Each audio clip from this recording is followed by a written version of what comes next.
हे आहे DS news network. आपण पाहत आहात आपली बातमी आपला आवाज. नमस्कार, मी दिनकर शिंदे. आपण पाहताय DS न्यूज. तुमचं मत माझं मत मध्ये आपलं स्वागत. मित्रांनो, एक महत्त्वाचा विषय मी आपल्या समोर घेऊन आलोय. मनोज जरांगे पाटील यांनी मराठा आरक्षणाच्या संदर्भात भूमिका जी घेतलेली आहे त्यापुढे सरकार सुद्धा आता परेशान झालेलं आपल्याला पाहायला मिळतंय. मित्रांनो, मनोज जरांगे पाटलांनी दिलेली मुदत आणि सरकारनं मागितलेला जो वेळ आहे तो आता संपलेला आहे आणि 28 ऑक्टोबर नंतर मनोज जरांगे पाटील यांच्या आंदोलनाचा दुसरा टप्पा आता सुरू होणार आहे.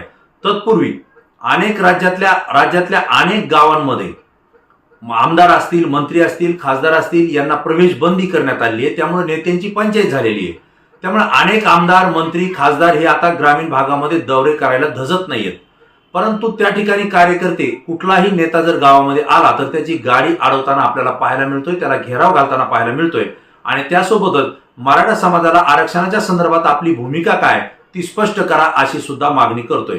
याच आंदोलनाची तीव्रता आता संपूर्ण राज्यातल्या प्रत्येक गावामध्ये झालेली आपल्याला पाहायला मिळते. परंतु याचा फटका मनोज जरांगे पाटील यांच्या आंदोलनाला सातत्यानं पाठिंबा देणारे आणि मराठा आरक्षणासाठी स्वर्गीय विनायकराव मेटे यांच्या खांद्याला खांदा लावून महाराष्ट्रामध्ये काम करणारे शिवसेना उद्धव ठाकरे गटाचे माजी राज्यमंत्री बदामराव पंडित यांना सहन करावा लागलेला आहे. वास्तविक पाहता त्याची घटनेची माहिती घेतली असता आपल्या असं लक्षात येत आहे की मराठवाड्यातल्या बीड जिल्ह्यामध्ये गेवराई विधानसभा मतदारसंघ आहे.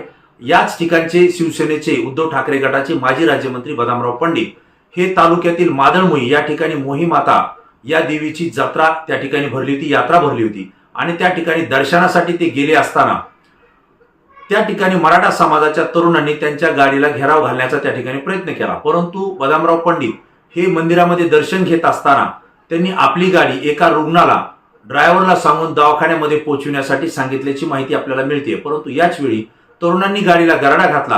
परंतु संबंधित गाडी ही माजी राज्यमंत्री बदामराव पंडित यांची आहे हे समजल्यानंतर आणि गाडीमध्ये एक पेशंट आहे हे समजल्यानंतर आंदोलकांनी ती गाडी सोडली. मात्र याच वेळी कोणीतरी एका तरुणानं त्यांच्या गाडीवर दगड फेकला आणि यामध्ये त्यांच्या गाडीची काच फुटली. या संदर्भात माजी राज्यमंत्री बदामराव पंडित यांच्याशी आपण संपर्क साधला असता ते काय म्हणाले पहा. मादळमोही येथे आज मोहीमाताची यात्रा होती. त्या यात्रेला मी दर्शनाला गेलो होतो आणि खूप मोठी गर्दी असल्यामुळं आम्ही पायी 1 किलोमीटर मोहीमाता मंदिराकडे गेलो आणि माझ्या गाडीमध्ये एक पेशंट होतं आणि त्या पेशंटला दवाखान्यामध्ये सोडण्यासाठी माझा ड्रायव्हर चालला होता. तर गेला असताना काही लोकांनी त्याला मुलांनी अडवलं. अडवल्यानंतर मग त्या लोकांना समजलं की ह्याच्यामध्ये पेशंट आहे. पण तोपर्यंत एका लहान मुलाने दगड मारला आणि माझ्या गाडीचा छोटा काच फुटला आणि नंतर मग त्यांनी पाहिलं पेशंट आहे म्हणून आणि पेशंट असल्यानंतर माझी गाडी येऊन माहीत झालं आणि त्यांनी ती गाडी सोडून दिली. वास्तविक सगळ्या लोकांना महाराष्ट्रामध्येच नाही, गेवराई तालुक्यामध्ये सगळ्यांना माहीत की कैलासवासी विनायकरावजी मेटे साहेब यांच्यावर पूर्ण महाराष्ट्राचा दौरा मी केलेला आहे. विदिन आपल्या दिल्लीला सुद्धा मी आपल्या मराठा आरक्षणासाठी मेटे साहेबावर फिरलेलो आहे. त्यामुळे माझी गाडी त्यांनी लगेच सोडून दिली आणि तोपर्यंत मी दुसऱ्या गाडीनं परत वापस आलो. माझी गाडी नंतर आली. मराठा आरक्षणासंदर्भात नेत्यांना गावबंदी आहे. आता असं वाटतं की आपल्याला त्या संदर्भातूनच असं काय झालं असेल? मला तर आतापर्यंत कुणी अडवलं नाही. मी सारखं फिरतोय. परंतु त्या पोरांचा गैरसमज झाल्यामुळे त्यांनी लगेच माझी गाडी सोडली. पण एका लहान मुलाने दगड मारला आणि ती थोडीशी छोटीशी काच फुटलेली. वास्तविक मी तर अजून सतत फिरतोय. मला काही कोणी अडवलं नाही. या प्रसंगानंतरही मराठा आंदोलन जे चालू आहे त्याला आपण यानंतर भेट देणार का? काय भेट देतच असतो मी. आता मला उद्या जरांगे पाटलाला भेट द्यायला आजच जायचं होतं, परंतु काय बीडच्या कामामुळे मी गेलो नव्हतो. मित्रांनो, आपण पाहिलं की माजी राज्यमंत्री बदामराव पंडित जे की मनोज जरांगे पाटील यांच्यासोबत आंदोलनामध्ये नेहमी सक्रिय असतात, सहभागी होतात. विनायकराव मेटे यांच्यासोबत सुद्धा मराठा आरक्षणाचा लढा त्यांनी दिलेला आहे. परंतु आजही मनोज जरांगे पाटलांनी जेवढी आंदोलनं केली त्या आंदोलनामध्ये पाठिंबा देण्याचं काम बदामराव पंडित यांनी आतापर्यंत केलेलं आहे आणि त्यांचं उपोषण किंवा आंदोलन माघार घेण्यासाठी मध्यस्थी सुद्धा वेळोवेळी त्यांनी केलेली आहे. परंतु अशी परिस्थिती जरी असली तरी मराठा आरक्षणाचा प्रश्न हा राज्यभर पेटलेला आहे आणि मराठा तरुण हा आंदोलक म्हणून त्या ठिकाणी रस्त्यावर उतरलेला आहे. मनोज जरांगे पाटलांनी दुसऱ्या टप्प्यातलं आमरण उपोषण सुरू केलेलं आहे. जोपर्यंत त्यांचं आमरण उपोषण सुटत नाही, म्हणजेच मराठा समाजाच्या आरक्षणाचा प्रश्न सुटत नाही, तोपर्यंत कोणत्याही नेत्यानं गावामध्ये येऊ नये ही कार्यकर्त्यांची आणि मराठा समाजाची भूमिका आहे. याचाच फटका मनोज जरांगे पाटील यांना समर्थन देणाऱ्या आणि मराठा समाजाच्या आरक्षणासाठी सातत्यानं लढ्यामध्ये सहभागी होणाऱ्या माजी राज्यमंत्री बदामराव पंडित यांना सुद्धा त्या ठिकाणी गैरसमजुतीने होईना परंतु त्यांना सहन करावा लागलेला आहे. ही घटना अत्यंत महत्वाची आहे. मित्रांनो, या DS न्यूज चॅनलच्या माध्यमातून आपण सातत्यानं मनोज जरांगे पाटील आणि मराठा समाजाच्या आरक्षणाचा प्रश्न जनतेसमोर आणतोय, राज्य सरकारसमोर आणतोय. याच वेळी मी राज्यकर्त्यांना किंवा आमदार असतील, माजी आमदार असतील, मंत्री असतील, खासदार असतील यांना सुद्धा सांगू इच्छितो की मराठा समाज आता राज्यभर हा पेटून उठलेला आहे.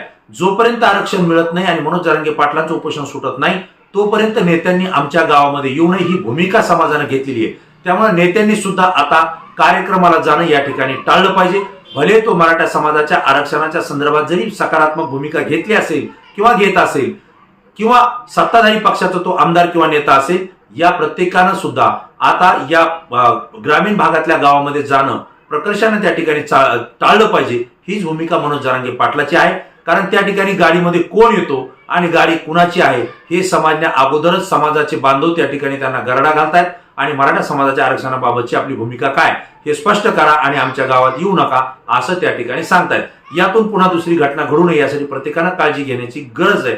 आणि मित्रांनो, बदामराव पंडित यांनी आपल्या DS न्यूजशी संपर्क साधून सुद्धा स्पष्टपणे सांगितलं की मराठा समाजाला आरक्षण मिळालं पाहिजे. ही भूमिका मी पहिल्यापासून घेतोय आणि विशेषतः यासाठी राज्य सरकारनं तात्काळ अधिवेशन बोलवलं पाहिजे. त्यासोबतच पंतप्रधान नरेंद्र मोदी यांनी सुद्धा दिल्लीमध्ये अधिवेशन बोलून मराठा समाजाच्या आरक्षणाचा हा जो तिढा आहे हा तात्काळ सोडवला पाहिजे अशी सुद्धा प्रतिक्रिया बदामराव पंडित यांनी DS न्यूज चॅनलशी बोलताना या ठिकाणी दिलेली आहे. मित्रांनो, हा महत्वाचा मुद्दा आपल्यासोबत मला शेअर करा वाटला. आपल्याला ही माहिती, हा व्हिडिओ कसा वाटला, लाईक आणि कॉमेंट्स करून जरूर कळवा. पुन्हा नवीन विषय, नवीन मुद्दा घेऊन आपल्यासमोर येईल. तोपर्यंत धन्यवाद.